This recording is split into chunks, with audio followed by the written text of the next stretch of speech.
ఓం శ్రీమాత్రే నమః. తిరుపతి ఏడుకొండల వెంకటేశ్వర స్వామి పవిత్ర నామం వినగానే మనకు పులకరించిపోతుంది. కానీ ఆ తిరుపతిలోనే వరాలు ఇచ్చే తల్లి విశ్వరూపమాత శ్రీ తాతయ్యగుట్ట గంగమ్మ అమ్మవారు ఉన్నారని మీకు తెలుసా?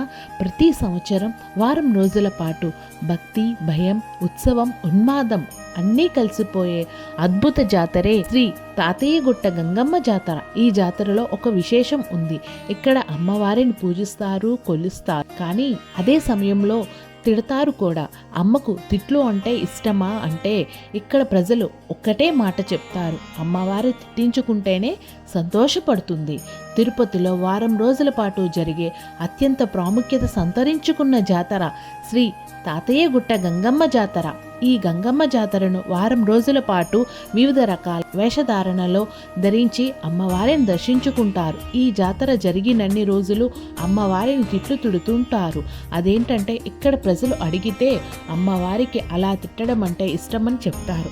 అలా వారం రోజుల పాటు రోజుకొక వేషం అమ్మవారిని తిడుతూ అమ్మవారిని కొలవటం ఇక్కడ ఆనవాయితీ. ఈ వారం రోజులు తలపై 1000 కళ్ళ దుత్తలు పెట్టుకొని శరీరానికి వ్యాపాక వస్త్రాలను ధరించి అడుగడుగునా పుర్లు దండాలు పెడుతూ చిత్ర విచిత్ర వేషధారణలతో, డప్పుల దరువులతో, పంబాల వాయిదాలతో, సప్తస్వరాల నృత్యాల నడుమ అత్యంత వైభవముగా తిరుపతి గంగమ్మ వారిని దర్శించుకుంటారు భక్తులు. అలా చేస్తే కొలిచిన వారికి కొలిచినన్ని వరాలు ఇస్తుందని ఇక్కడ వారికి ప్రగాఢ నమ్మకం.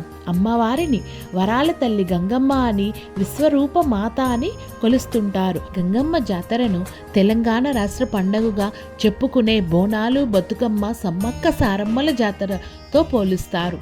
ఆ జాతరలను మళ్ళీ ఇక్కడ సైతం వివిధ వేషాలలో అమ్మవారిని కొలవటం జరుగుతుంది. తెలంగాణ ప్రాంత ప్రజలు ఆచార వ్యవహారాలను తగ్గట్టుగా అక్కడ తమ వేషధారణలు ఉంటే, గంగమ్మ జాతరలో సైతం గతంలో ఇక్కడ ప్రజలు జీవన విధానాలు, వారి ఆచారాలను ప్రతిబింబించేలా వారి వారి వేషధారణలు ఉంటాయి. అయితే ఈ వారం రోజులు వారి వేషధారణలో వారు అలా వేషాలు వేసుకుంటారు?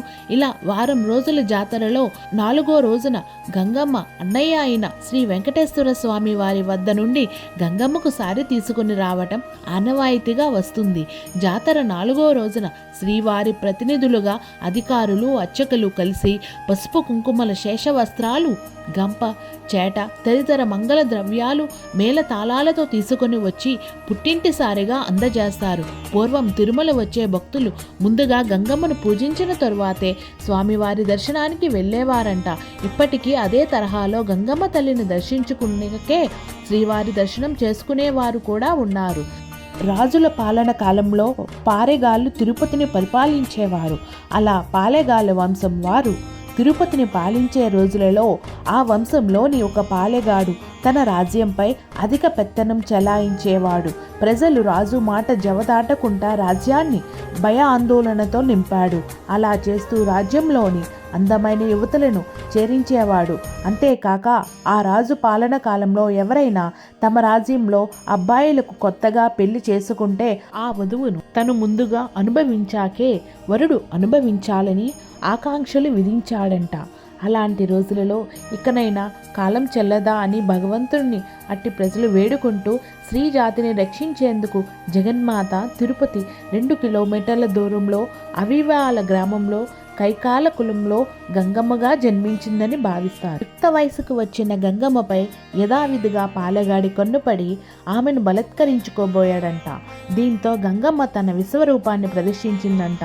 తనను అంతముందేంచుకు అవతరించిన పరాశక్తే గంగమ్మ అని తెలుసుకున్న పాలెగాడు పారిపోయి దాక్కున్నాడంట. అలా దాక్కున్న పాలెగాడు బయటికి రప్పించేందుకు గంగమ్మ తల్లి వేరువేరు వేషాలను ధరించిందంట. అలా గంగమ్మ అనేక వేషాలు ధరించి 3 రోజుల పాటు గాలించిందంట. అయితే పాలెగాడు దొరకలేదు. అయితే 4వ రోజు గంగమ్మ దొర వేషం వేసిందంట. దీంతో తన ప్రభువు అయిన దొర వచ్చాడనుకొని పాలెగాడు బయటికి రాగానే వాడి తల నరికి సంహరించిందంట. ఆ దుష్ట శిక్షణ తలుచుకుంటూ ఆ తల్లి తమను చల్లగా కాపాడమని కోరుకుంటూ ఏటా ప్రజలు ఈ జాతర చేసుకునేటట్లుగా తెలిసింది. అలా అమ్మవారు పాలెగాడిని చివరి మంగళవారం రోజున సంహరించినందున అప్పటి నుండి ఈ జాతరను జరుపుకోవడం ఆనవాయితీగా వస్తుంది. అలా జాతర ప్రారంభం సోమవారం ముందు రోజున ఆలయ ప్రాంగణంలో అమ్మవారి విశ్వరూప స్తూపానికి అభిషేకం చేయించి వడబాళ్ళు కడతారు. సాయంత్రం గంగమ్మ జన్మస్థలం అవివాల గ్రామం నుంచి కైకాల కుల పెద్దల నుంచి పసుపు కుంకుమ నూతన వస్త్రాలు సారెను తీసుకుని వస్తారు. ఈ పసుపు కుంకుమలను అర్ధరాత్రి 12 గంటలకి తిరుపతి పొలిమేరలు చల్లుతూ జాతర పూర్తయ్యే వరకు ఊరి ప్రజలెవ్వరూ పొలిమేరలు దాటరాదంటూ చాటింపు చేయిస్తారు. అలా ప్రారంభమైన జాతర వారం రోజుల పాటు సాగుతుంది.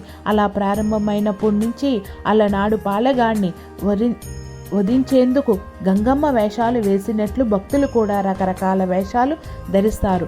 ఈ క్రమంలో మొదటి రోజున బైరాగి వేషం వేస్తారు. కామాన్ని జయించడానికి గుర్తుగానే ఆనాడు గంగమ్మ తల్లి ఈ బైరాగి వేషం వేసిందని భక్తుల నమ్మకం.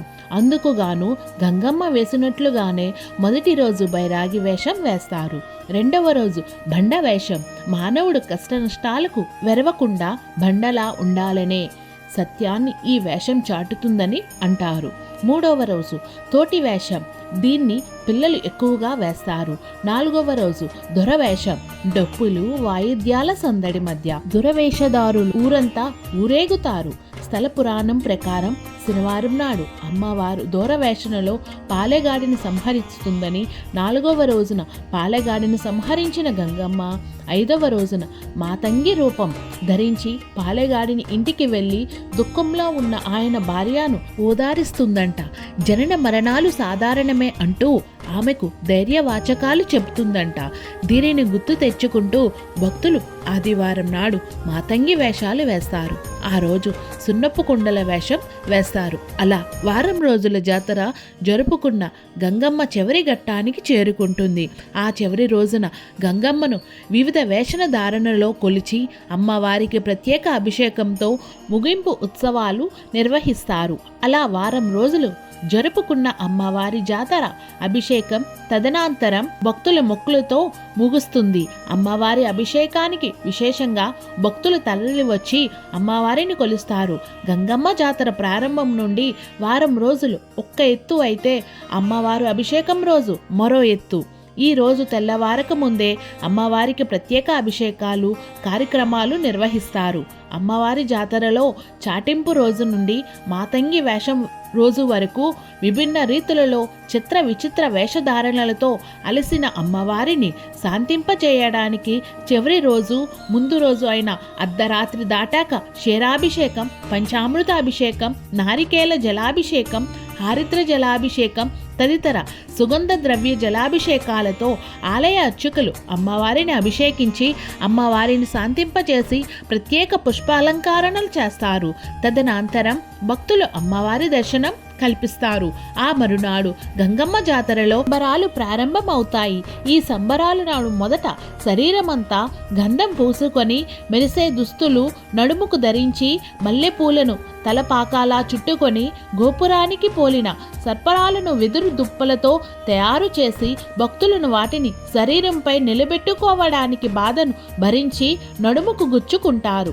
ఈ ఘట్టంపై గంగమ్మ జాతరలోనే అత్యంత ప్రధానమైనదిగా భావిస్తారు. ఇలా చేస్తే కోరిన కోరికలు నెరవేరుతాయంట భక్తుల నమ్మకం. శరీర ఆకృతిని అనుగుణంగా సర్పరాల తయారీని ఏర్పాటు చేసుకుంటారు.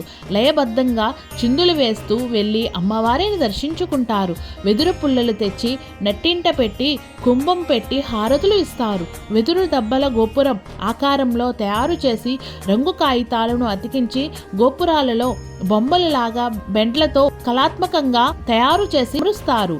అలా చివరకు పేరంటాల వేషం జరుపుతారు. ఈ వేషాన్ని కేవలం కైకాల వాళ్ళే ధరిస్తారు.